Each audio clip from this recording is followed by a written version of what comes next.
Morning freaks, Sunday morning. Running is the best way to start your day, but sometimes you've just got to chill out.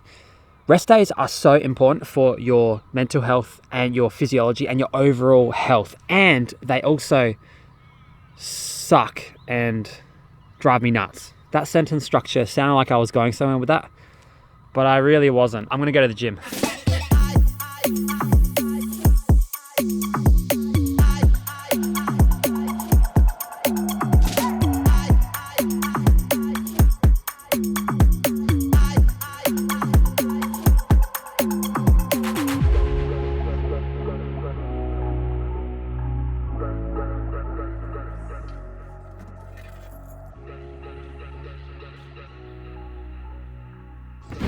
Now, rest days are super important, but that doesn't mean that you can't maximize your rest days and get the most amount of benefit out of it to make you faster. We're gonna rest max today, maximizing our rest. Now, the key for rest and recovery is understanding the difference between tissue breakdown and tissue buildup, because your body is in a constant fight to build up tissues that have just been broken down by some sort of crazy training that you've been doing. I might actually have to pull over and explain this one.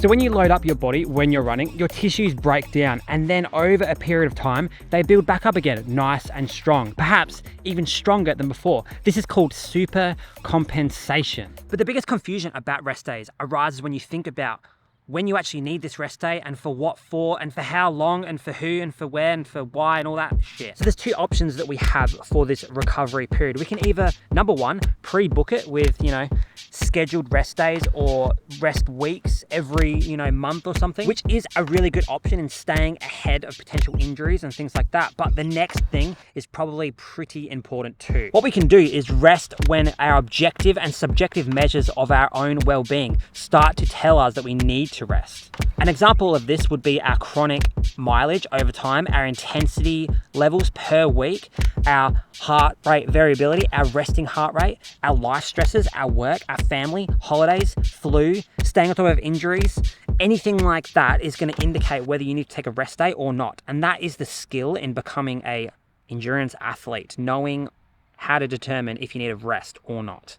My personal favorite is pre-booking recovery. So either doing recovery weeks or scheduling 1 or 2 recovery days per week where you don't push it. But once again, what does recovery actually mean? This is really tricky. Some runners can get away with easy running, and that is less tissue breakdown than a workout. So they can just continue easy running and still building up and technically getting lots of recovery in this super compensation period. Some runners need to have full rest days off, like me. I don't think I've ever ran a 7-day week in a long time. It's usually a 5 or a 6-day week. At the moment, it's 4 days. But now I'm going to actually tell you how to maximize these rest days so that you're not just sitting around twiddling your thumbs, watching Netflix and doing nothing with your life. I'm going to show you how.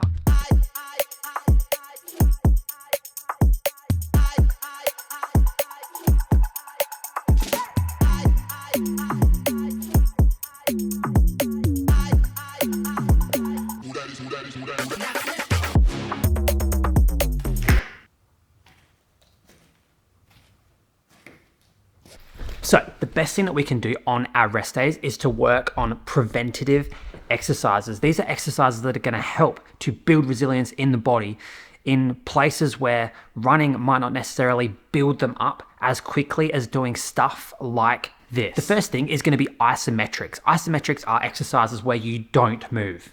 Okay, it's like sustained loads for long periods of time, and this is going to heavily impact tendons. Tendons help to transmit power from muscles into bones to create movements. And interestingly, a lot of running movements don't actually involve the muscle moving at all. Like, for example, when you hit your foot on the ground, the calf muscle itself doesn't actually change length. What actually changes length is the tendon itself. It's transmitting power. And so being able to hold lots of weight through tendons is going to be really, really important. I'm going to show you exactly what to do. So firstly, for the tendon strengthening, we're gonna do some isometric calf raises where we just hold it right at the top of range with some weight. Now, I only have like 20 kilos in my hand right now, but you could probably do this with way more and get heaps of benefit out of it. Now, the next one is for the patellar tendon. A lot of people get knee related issues and this could be your problem. So we can start to add in these on our rest days. The next one is of course the hamstring tendon. Hamstrings absolutely suck and they're so painful when the tendon is so fired up. The aim of the game is to build tissue resilience, but not in a way that you need more recovery to recover from. Okay, the next thing that we can do is start to work on our ankle by doing lots of balancing work. You see, when you're balancing like this, doing this little star test that I do with your eyes open and eyes closed, you can see that my ankle is kind of moving around all over the place, and that is increasing the strength and you're balancing at the same time. It's a double win. Everyone always forgets their ankles, and then what do? They roll their ankle. The next thing that you can do on rest days is to start to improve your mobility. This is not going to fatigue you. This is only going to be a net positive over time. If you just do mobility twice a week, 3 times a week on your rest days or on your less intense days, you're going to have massive improvements in the way that you run, the way that you feel when you're running fast, and your overall comfort at these really high running paces. Now, I like to keep my mobility pretty straightforward and customized to what I actually need, which is mostly hip related, but you might be different. And so you should spend some time finding where you're not so mobile and then addressing it with this regular mobility work on rest days. It's pretty simple. Mobility is so important. Don't skip it. Another thing that you can do to improve your recovery is to actually use stuff like massage guns and things on rest days, because that's going to increase blood flow to those muscles that are nice and sore and what you're trying to actually rest, and it's going to help you to run faster. It's basically science. Massage guns equal speed.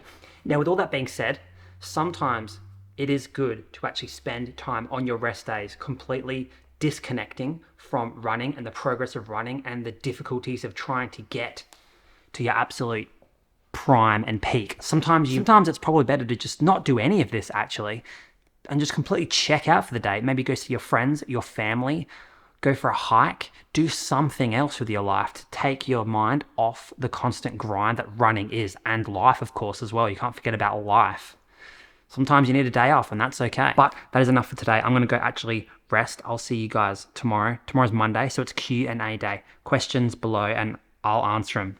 That's what a Q&A is. See ya.